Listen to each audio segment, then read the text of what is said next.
जो तुम्हें कर्म मिला है उसे धर्म के अनुसार करो, भगवत समर्पित कर दो, वो यज्ञ हो जाएगा, उसका फल मिलेगा तुम्हें आनंद, भगवत प्राप्ति, महासुख। कर्म वही है, पर जब अहंकार से प्रेरित होकर अपने लिए करते हो सुसुख वांछा, तो उसमें अधर्म वृत्ति बढ़ जाती है। अधर्म वृत्ति निश्चित आपको भोगना पड़ेगा। यदि भगवान की शरण में हो जाओ, अबलो नशानी अबना नशई हो, वो कृपा करे तो सब क्षमा हो जाए। वो कह रहे हैं कि हम तो हम सर्वपापेभ्यो मोक्षयिष्यामि मा शुचा। नहीं तो आपका जो कर्म प्रकाशित नहीं हुआ है और आपने पाप कर्म किया वो गुप्त है, वो नष्ट नहीं हुआ, वो भयंकर रूप रख के तैयार है, अपने समय पे तुम्हें नष्ट कर देगा। एक 45-50 वर्ष की अवस्था के थे, अब उनको ज्ञान हुआ कि हमारे द्वारा बहुत अधर्म हुए हैं, अब सब छोड़ो, अब सत् कार्यों में लगो। तो उनके सामने एक स्वर्णकार का मकान था। वो बहुत ही कपटपूर्ण व्यवहार करता था, भोले भाले लोगों को असली स्वर्ण लेकर के केवल स्वर्ण का लेप करके अलंकार बेचता। अगर कोई जानता तो कुछ राज कर्मचारियों को अपने लेदे के अधीन किए हुए था और उसको कुछ नहीं होता। तो जो राज कर्मचारी उसके रहस्य को जानते थे वो रात में ड्यूटी देते थे। उन लोगों ने सोचा कि इतना धन इसने इकट्ठा किया है, अगर हम इसको मार देते हैं और इसका स्वर्ण ले लेते हैं तो कोई रिपोर्ट करने वाला भी नहीं होगा, हम बहुत धनी हो जाएंगे।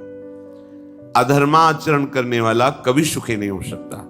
स्वर्णकार अधर्म आचरण कर रहा था तो उसके अधर्म आचरण में सम्मिलित होने वाले राज कर्मचारियों ने उसे मार दिया, उसका स्वर्ण ले लिया, धन ले लिया और उसे बॉक्स में बंद करके वो निकल ही रहे थे कि वो जो धर्म पे चलना ठाना था उन्होंने देख लिया।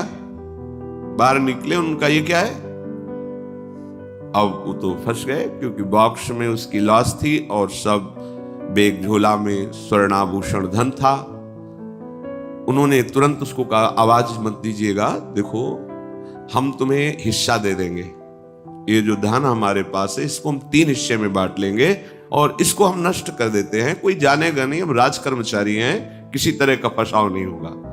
उन्होंने कहा, ये मैं अधर्म का कार्य नहीं कर सकता, मैं तो अब हल्ला मचाऊंगा, सबको बुलाऊंगा और बताऊंगा कि तुमने इसकी हत्या की है और इसका धन अपहरण कर रहे थे। अब राज कर्मचारी, उन्होंने सोचा हमारी ड्यूटी भी जाएगी, धन भी जाएगा, सजा भी मिलेगी। दोनों ने इशारे में ही बात कर ली और हल्ला मचा के दौड़ पाए, पकड़ो इससे, पकड़ो, जाने न पाए। उसे पकड़ लिया, लोग इकट्ठा हुए, क्या हुआ, देखो ये धन अपहरण करके जा रहा था, इसकी हत्या कर दी। तो हम लोग गश्त लगा रहे थे तो हमें शंका हुई, आए तो देखा ये पकड़ा गया, जो धर्म से चल रहा था उसको पकड़ लिया। अब तो प्रमाण, राज कर्मचारी खुद गवाही देने के लिए तैयार, उसे बंद किया गया, मुकदमा हुआ। वो बार बार जज के सामने यही कहता था, जिसकी कसम खवाओ हम कसम खा लेते हैं, हमने बिल्कुल ये कार्य नहीं किया, ये लोग ये कार्य कर रहे थे, हमने इनको रोका तो इन्होंने मुझे साझेदारी के लिए, पर मैंने वो स्वीकार नहीं किया तो फिर इन्होंने ऐसा किया। पर उसकी कौन बात माने, राज कर्मचारी गवाही। मुकदमा लंबा खिंचा, उसे जेल में रखा गया। हर बार आके वो यही प्रार्थना करता, कई वर्ष तक चलता रहता मुकदमा, जेल का उसे बड़ा कष्ट भोगना पड़ता। वो विचार करता कि मैं अगर हिस्सा ले लेता तो बच जाता, लेकिन धर्म से चल रहा था तो देखो मुझे कष्ट भोगना पड़ा। मुझे लगता है भगवान के दरबार में न्याय नहीं है, धर्म रक्षा नहीं करता, ऐसा लगता है। एक दिन आया और रो करके यही बात कही जज के सामने कि मुझे लगता है भगवान नहीं है, क्योंकि मैं बार बार सत्य को साक्षी करके कहता हूं कि मैंने ये कर्म नहीं किया और मुझे दंड दिया जा रहा है, मुझे क्लेश दिया जा रहा है धर्म से चलने के कारण। अगर मैं सम्मिलित हो जाता तो मुझे 3रा हिस्सा मिलता और बिल्कुल बात शांत होती। ये क्या धर्म है, कहां भगवान है। जज ने इस पर गौर किया, कई वर्ष वो जेल भोगता रहा, मुकदमा चलता रहा। तब जज ने गौर किया कि बार बार ये कहता है इसकी जांच की जाए। तो हत्याकांड होते ही रहते हैं। एक शव आया वहां, जज ने मंगवाया था, जो पोस्टमार्टम के लिए जाता है, मंगवाया और कहा देखो इसका कोई नहीं है, अंतिम संस्कार के लिए अपने ही लोगों को जाना है।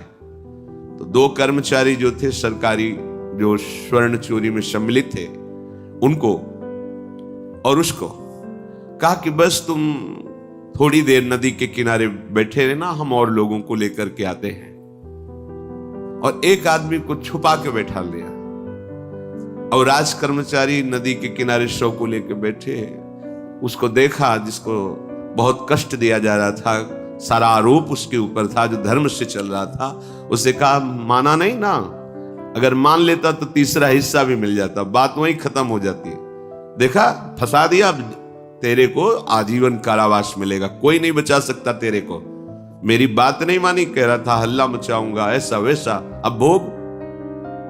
तो जज के द्वारा जो एकांत में बैठाला हुआ आदमी था, उसने पूरी बात सुनी, इसीलिए नाटक रचा गया था। तीनों को बुलाया और कहा तुम निर्दोष हो उस धर्मात्मा से। स्वयं इनकी आवाज से हमने सुना, ये कह रहे थे जो तुम बात कह रहे थे। तो उसने कहा कि ये तो ठीक है, अब निर्णय ठीक कर दिया, लेकिन अब कई वर्षों से मैं दंड भोग रहा था, ये कौन सा न्याय है? किस अपराध के कारण? मैं तो धर्म से चल रहा था, इसमें किंचन मात्र मेरा कोई अपराध नहीं था, फिर कई वर्ष से मैं सजा क्यों भोग रहा था? बार बार प्रताड़ना, नाना प्रकार के कष्ट क्यों भोगा मैं? जज ने कहा तुम हृदय को साक्षी करके बताओ, क्या कोई ऐसा अपराध किया है जिसका प्रकाश ना हुआ हो और तुम्हें दंड ना मिला हो? हम अब उसका कोई दंड थोड़ी तुम्हें देंगे, लेकिन तुम्हारे अंदर जो भगवान के प्रति आरोप है उसका निराकरण हो जाएगा। उसने कहा हाँ, यौवन अवस्था में मैंने किसी स्त्री को ऐसा ऐसा, और वो विरोध करने पर भी उसे मार दिया और आज तक बात कोई प्रकाशित नहीं हुई। तो बोले फिर भगवान को क्यों दोष देते हो? वो कर्म तुम्हारा दंड अगर मिल जाता तो नष्ट हो जाता, वो कर्म सुरक्षित है। उसी कर्म ने तुम्हें यहां अधर्म ना होने पर भी फंसाया और देखो तुम्हें भोगना पड़ा। तो निश्चित समझो, यदि आप अधर्म के द्वारा कोई भी सुख साधन करेंगे तो आप नष्ट होंगे। अधर्म के द्वारा आप धन आदि छीनना चाहेंगे तो आप नष्ट होंगे। अधर्म कर दिया है और उसका प्रायश्चित नहीं हुआ तो वो कर्म सुरक्षित है। ऐसी जगह फंसाएगा जहां 100% आपने कोई अपराध नहीं किया पर आपको उसका दंड भोगना पड़ेगा। फिर आपको लगेगा कि न्याय में अन्याय हो रहा है, कोई भगवान नहीं है। देखो मैंने बिल्कुल कसम खा के कहता हूं पाप नहीं किया, पर ये पाप का जो आरोप लगा वो पूर्व पाप आकर के तुम्हें दंडित कर रहा है। अब इस कर्म विधान को ये बहिर्मुख लोग क्या जानते हैं? तभी कहते हैं अरे कहां भगवान, कैसे भगवान? आज तुम धर्म से चल रहे हो, लेकिन कल तुमने जो कर्म किया तो तुम शरणागत होकर भजन के द्वारा उसको नष्ट नहीं किया ना, तो वो सुरक्षित है। अवश्य में भोक्तव्यम कृतम कर्म शुभाशुभम। इसलिए श्री भगवान आदेश कर रहे हैं यज्ञार्थात् कर्मणोन्यत्र लोकोयम कर्म बंधनः तदर्थम कर्म कौन्ते मुक्त संगः समाचर। मुक्त हो जाओगे, न काम तुम्हें अधीन कर पाएगा, न पाप अधीन कर पाएगा, परमानंद में डूब जाओगे। केवल प्रभु के लिए कर्म करो। ये अगरबत्ती, धूपबत्ती, आरती, पूजा, प्रभु को अपना नहीं माना तो ये थोड़ा शुभ कर्म बन गया, बस ये तुम्हारा प्रायश्चित नहीं होगा। जो तुमने अधर्माचरण के अगरबत्ती धूपबत्ती से खत्म होने वाले नहीं हैं, उनके लिए तुम्हें नाम जप करना पड़ेगा, नाम कीर्तन करना पड़ेगा। नाम कीर्तनम यस्य सर्व पाप प्रणाशनम, समस्त पापों का नाश करने में समर्थ है। राधा राधा राधा, कृष्ण कृष्ण कृष्ण, गोविंद गोविंद गोविंद। भगवान नाम, अगर भगवान नाम का आप निरंतर जप करने लगे तो आप स्वयं तर जाएंगे और लोगों को तार देंगे। मम भक्तियुक्तो भुवनम पुनात् सतरति सतरति सलोकान तारयति। जो भी कर्म कर रहे हो वो भगवान के लिए भावना करो, उस कर्म को भगवान को समर्पित करो, तो तुमसे पापाचरण नहीं होगा। जो पापाचरण हो गए हैं 10 मिनट केवल बैठ करके अपने घर में ही ताली बजा के, मंजीरा लेकर के। इसे नाटक मत समझो, आडंबर मत समझो। नहीं, जो आडंबर और नाटक किए हैं ना, वो जब अपना नाटक फैलाएंगे तो तुम उस नाटक से निकल नहीं पाओगे। माया का नाटक है भगवान नाम कीर्तन। ये जो लोग कहते हैं ना कि भगवान तो हृदय में बैठे, दिखावे की क्या जरूरत है। अगर इतना बोध हो चुका है भगवान हृदय में बैठे, तब तो आप सिद्ध हो गए। केवल वाणी से बोल रहे हो, मन मानी आचरण कर रहे हो, दुर्गति को प्राप्त हो रहे हो, तो है ना सबके हृदय अछत अविकारी, पर सकल जीव जग दीन दुखारी। सबके हृदय में बैठा है, पर दुर्दशा रोक रहा है क्या वो? क्यों? क्योंकि तुम केवल बातों से कहते हो सबके हृदय में बैठा है। ऐसा अनुभव किया? अगर ऐसा अनुभव किया तो व्यभिचार किसके साथ करते हो, चोरी किसकी करते हो, हिंसा की, कपट किससे, द्वेष किससे? बस केवल बातों से बात नहीं बनती। ये कर्म बातों से नष्ट नहीं होता, इसके लिए अनुष्ठान करना होगा नाम का। चाहे जैसी परिस्थिति हो, चाहे जो हो, जैसे भी हो, तुम्हारा मंगल होगा। अहोबत स्वपचतो गरियान यज्जिभ्यागे वर्तते नाम तुभ्यम। वो नीच आचरण करने वाला, अभक्ष पदार्थ खाने वाला भी यदि भगवान नाम उच्चारण करता है तो परम पावन हो जाता। अहो, आश्चर्य की बात! बड़े बड़े प्रायश्चित जिसे पावन नहीं कर सकते, भगवान नाम उसे पावन कर देता है। जैसी हरिवंश विचार के मनुज देह गुरु शरण गई, सकई तो सब परपंच तजी कृष्ण कृष्ण गोविंद कही। कृष्ण कृष्ण गोविंद क्या जाता है? हम तो ये नहीं कह रहे कि तुम नहा के जपो, तुम ऐसा को, जैसे हो, जहां हो, गोविंद गोविंद, राधा राधा राधा वल्लभ श्री हरिवंश, तुम पावन हो जाओगे प्यारे। तुम्हारी दुर्गति, तुम्हारी विपत्ति, तुम्हारी उन्नति में जो बाधक कर्म है उनको नष्ट करो। किसी से भीख मांगने की जरूरत नहीं, कृपा की। अगर नाम जप नहीं तो कहीं भी भाग के चले जाओ, देख लो तुम्हें क्या मिलता है। नाम जप करो, तुम स्वयं देने वाले बन जाओगे। मांगना मिट जाएगा जन्म जन्म का। विश्वास करो, जैसे भी हो। नहीं छोड़ पा रहे गंदी बातें, शुरू करो। नाम को तो अंदर लाओ, वो तुम्हें इतनी सामर्थ्य देगा, सब छूट जाएगा, सब छूट जाएगा। विश्वास करो। आज तक जितने बड़े बड़े ऊंचाई के पद पर पहुंचे हुए महात्मा हैं, सबके मूल में नाम पाया गया। निरंतर नाम जप, निरंतर अभ्यास करने से होता है। विश्वास करो, इसके बराबर न तीर्थ याटन है, न कोई अन्य साधन है। नाम कलयुग केवल नाम आधारा, सुमिर सुमिर नर उतर ही पारा। जिसने नाम का आश्रय ले लिया महासुखी हो गया। पर जब तक तुम्हारे पाप कर्म भस्म नहीं होते, तब तक तुम्हें आनंद नहीं मिलेगा। इसलिए विश्वास करके दीर्घ काल तक सम्मान पूर्वक, आदर पूर्वक हृदय में नाम जप करो। जब पाप वासनाएं नष्ट हो जाएंगी, पाप प्रवृत्ति नष्ट हो जाएगी, तब आनंद की धारा, तुम्हें कोई भी विपत्ति, कोई भी संकट परास्त नहीं कर पाएगा। प्रश्न होता है कि हम बहुत प्रयास करते हैं पर सफलता नहीं मिलती।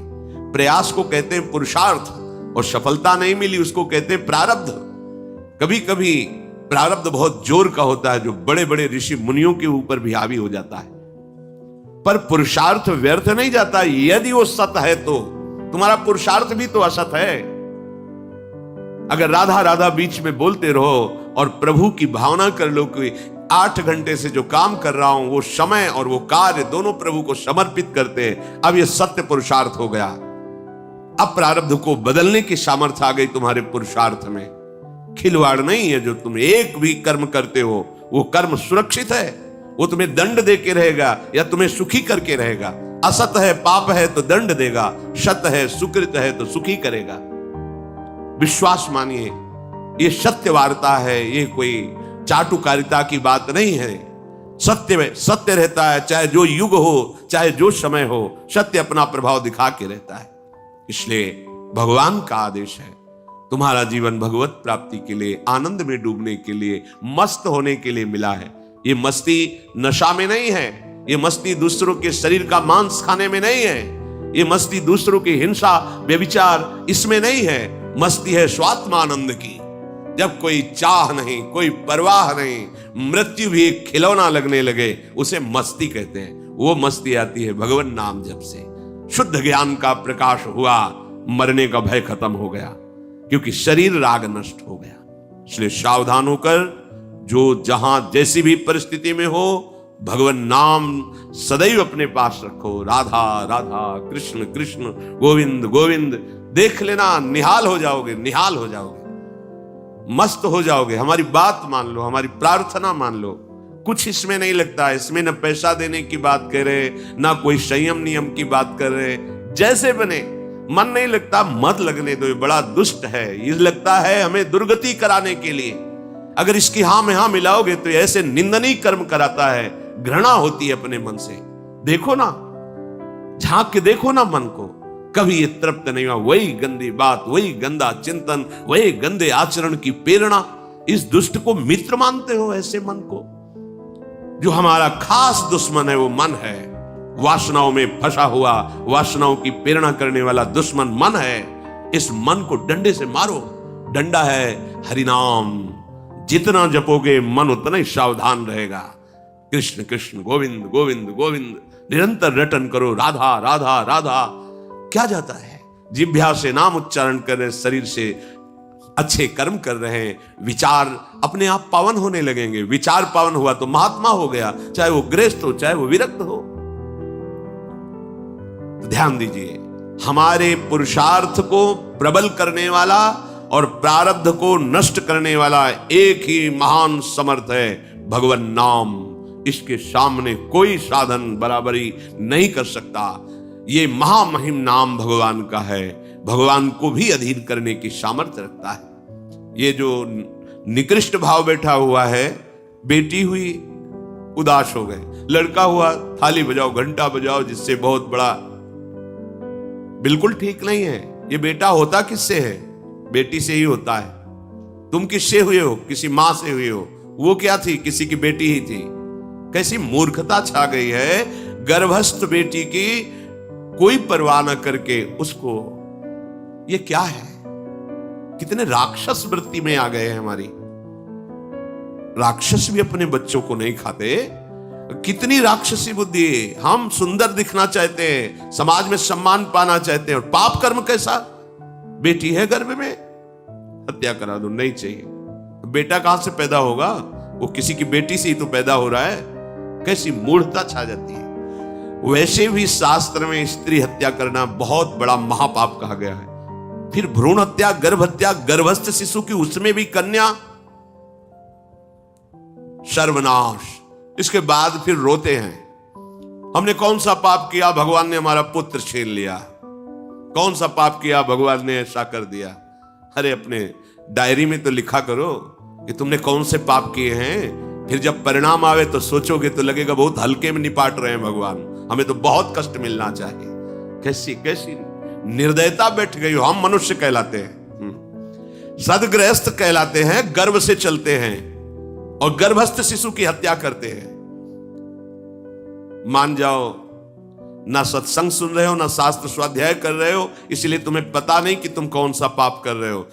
ऐसे ये पाप, कुछ पाप ऐसे हैं जिनको वज्र की लीक कहा गया। वज्र की लीक में मिटा नहीं सकते, तुम्हें भोगना पड़ेगा।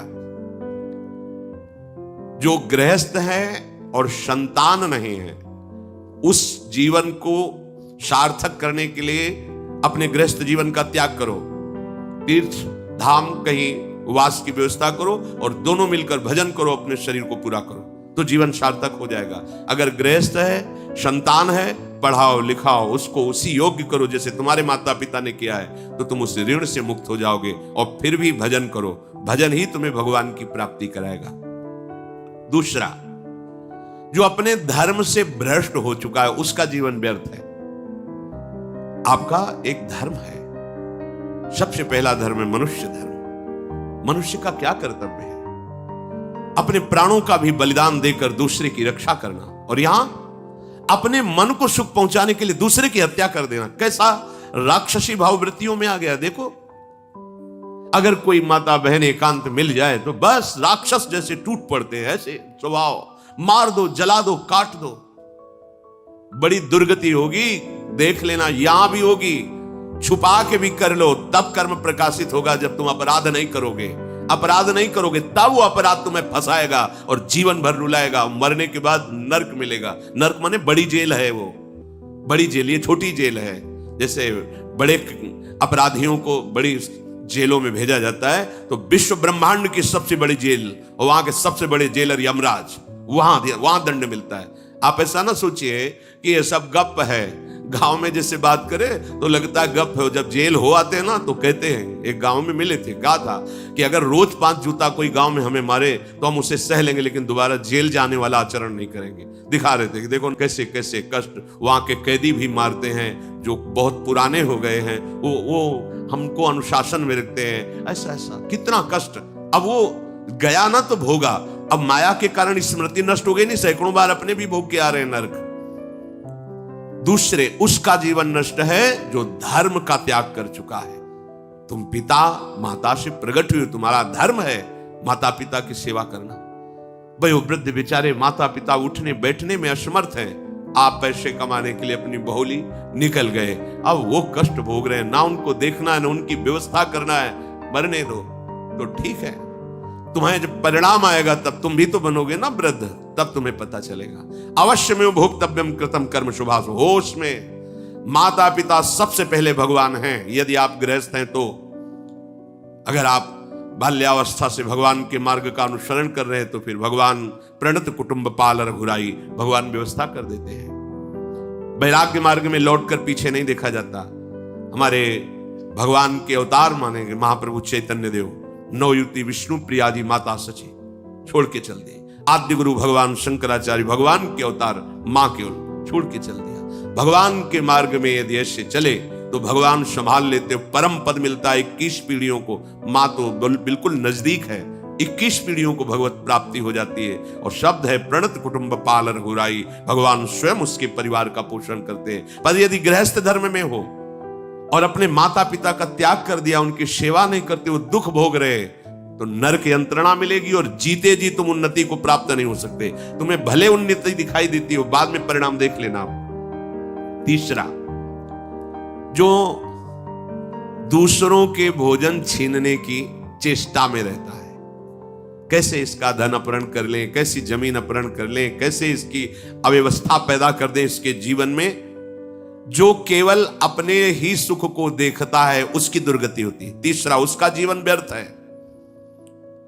जो दूसरों के सुख का अपहरण करके सुखी होना चाहता है, सदैव केवल अपने सुख में डूबना, सोचना कैसे मैं सुखी हो जाऊं, अधर्माचरण करूं, छीन लूं, क्या करूं, कैसे करूं, उसका जीवन व्यर्थ है। और चौथा, जो आए हुए साधु महात्मा अतिथि का अनादर कर देता है, अपमान कर देता है, सारे सुकृत नष्ट हो जाते हैं। ये 4 का जीवन बिल्कुल व्यर्थ हो जाता है। इनको असत जीवन कहा गया है, वृथा जीवन कहा गया है। इसलिए हे युधिष्ठिर, ये 4 दोष कभी हृदय में ना आने पावे। आरूढ़ पतिते दत्तो मन्यायोपहृतम चयत व्यर्थम तु पतिते दानम ब्राह्मणे तस्करे तथा। बहुत ध्यान देने योग्य बात। जो वानप्रस्थ या विरक्त भाव संन्यास ले लेते हैं और कुछ वर्ष चलने के बाद मैं तो इस पे नहीं चल पाऊंगा लौट जाते, उन्हें घोर नरक की प्राप्ति होती है। कुछ भी कर लो, ये भारी अपराध तुम्हें नरक की प्राप्ति कराएगा। मार्कंडेय जी महाराज युधिष्ठिर को उपदेश कर रहे हैं।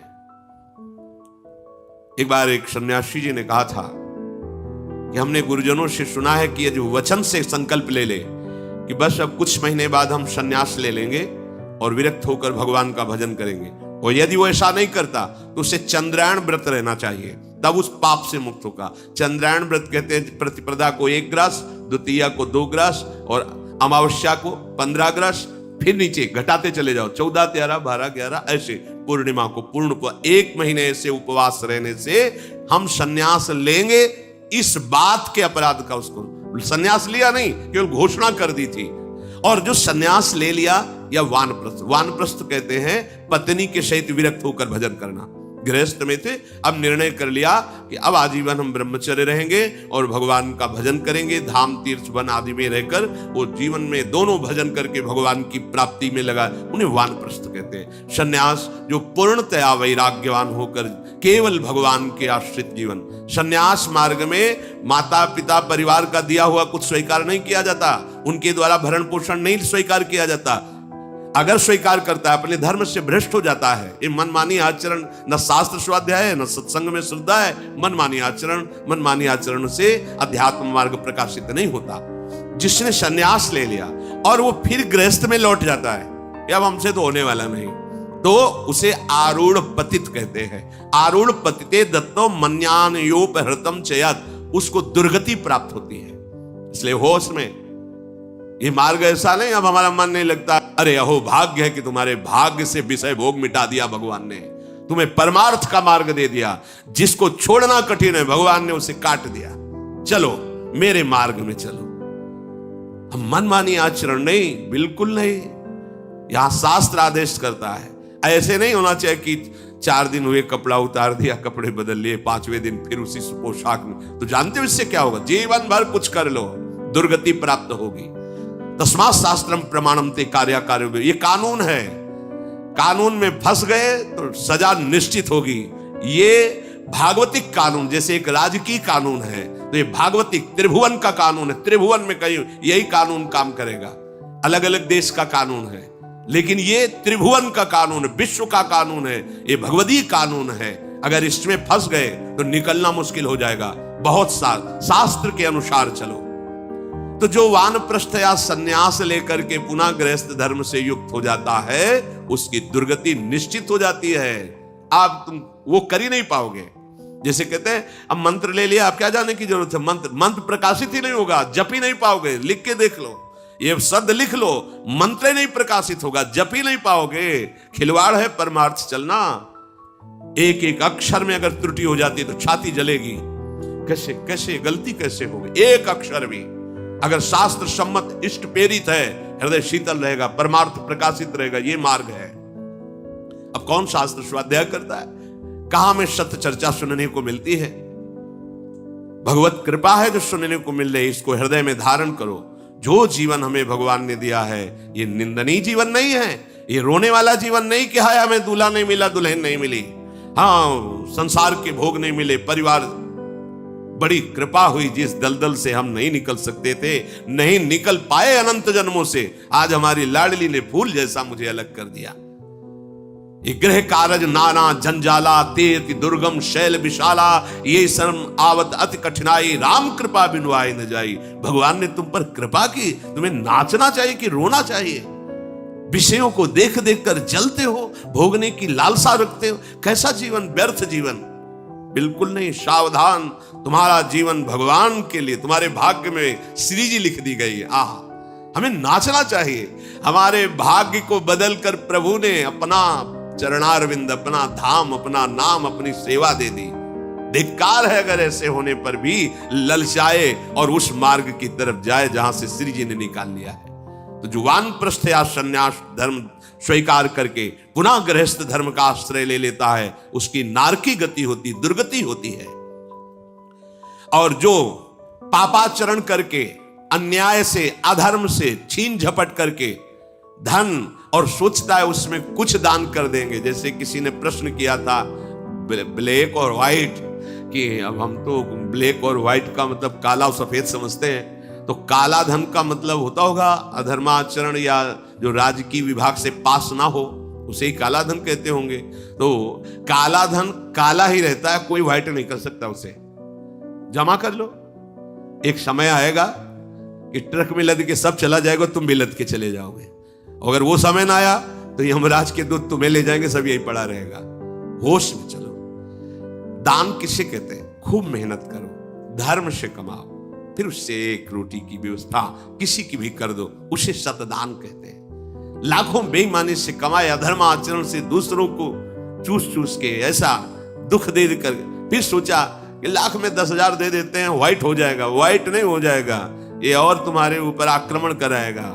क्योंकि जिनको दे रहे हो उनकी भी बुद्धि तो भ्रष्ट होगी, तो तुम्हारा धर्म बनाना, हाँ व्हाइट नहीं होगा, फाइट होगी। मार पिटाई शुरू करवाएगा, वो ऐसे आचरण करवाएगा, जहां जाएगा वहां खोपड़ी फोड़ेगा। उसका परिणाम जब आपके आएगा तो आपकी खोपड़ी फूटेगी। व्हाइट तो तब हो सकता है जब व्हाइट चलो। व्हाइट का तात्पर्य होता प्रकाश, श्वेत, ये लक्षण सतोगुण का।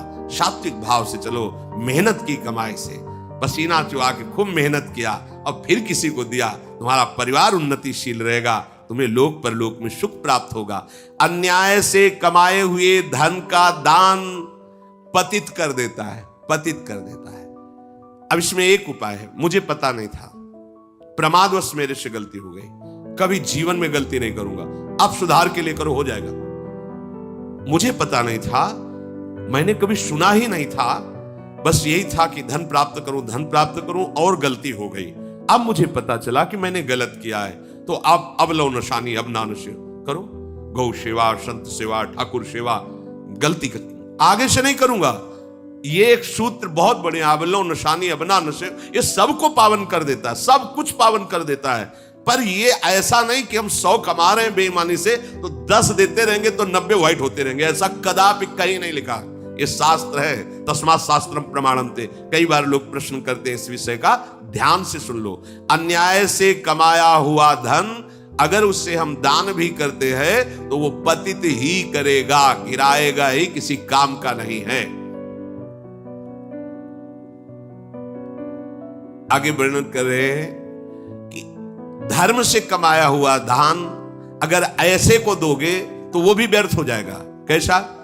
मिथ्यावादी, पापाचरण करने वाला, झूठ बोलता है, पापाचरण करता है, और आप उसे दान कर रहे हैं, बाद में वो पाप करेगा तो उसका फल आपको मिलेगा। उसके पाप के बढ़ावे में आप साझेदार हुए, आपका जो दान था उसके पाप में बढ़ावा देगा, आपको उसको साझेदारी का फल भोगना पड़ेगा। कृतज्ञ, जो दूसरे के किए हुए को उपकार को नहीं मानता, अभिमानी और मदिरा पान करने वाला, अब आपसे पैसा लिया, शराब पिया, गंदे आचरण किए, आप उसके हिस्सेदारी बने। ऐसा थोड़ी दान की कोई मांग रहा है दे दो, बहुत पात्र और अपात्रता का निर्णय करके दिया जाता है। ऐसे नहीं कि मांग रहा है तो देना ही पड़ेगा, नहीं, हमें अधिकार समझ में आवे कि हमारे द्वारा दिए हुए धन का सदुपयोग हो रहा है, वहां पात्र देख करके धन आदि का दान किया जाता है। जो पतित हो चुका है, जो अधर्म व्यवसायी है, जो तमोगुण से आवृत रहते हैं और अंदर क्रोध भरा रहता है, अहंकार पूर्वक दान करते, मेरा सम्मान हो, ऐसे का दान ही नहीं स्वीकार करना चाहिए। ऐसे का दिया हुआ दान व्यर्थ हो जाता है, उसे निश्चित अन्य योनियों में जाके कष्ट भोगना पड़ता है। तामसी अहंकारी दान करने वाला परिणाम में दुख ही भोगता है। मैंने दिया, ये मैंने बनवाया, ये मैंने किया, ये तमोगुण का लक्षण अहंकार है। श्रेष्ठ मंत्रवेत्ता, सतमार्ग में चलने वालों को दैन्य होकर छुपा कर दान देना, ये उत्तम लोगों की प्राप्ति कराने वाला है। देखना है, धर्म से चलता है, हम जो धन देंगे उसका धर्म में प्रयोग होगा। मंत्रवेत्ता है, निरंतर मंत्र का अनुष्ठान करता रहता, पावर है। अगर हमारा धन ऐसी जगह गया तो हमारे पापों का नाश करके उत्तम लोगों की प्राप्ति कराएगा।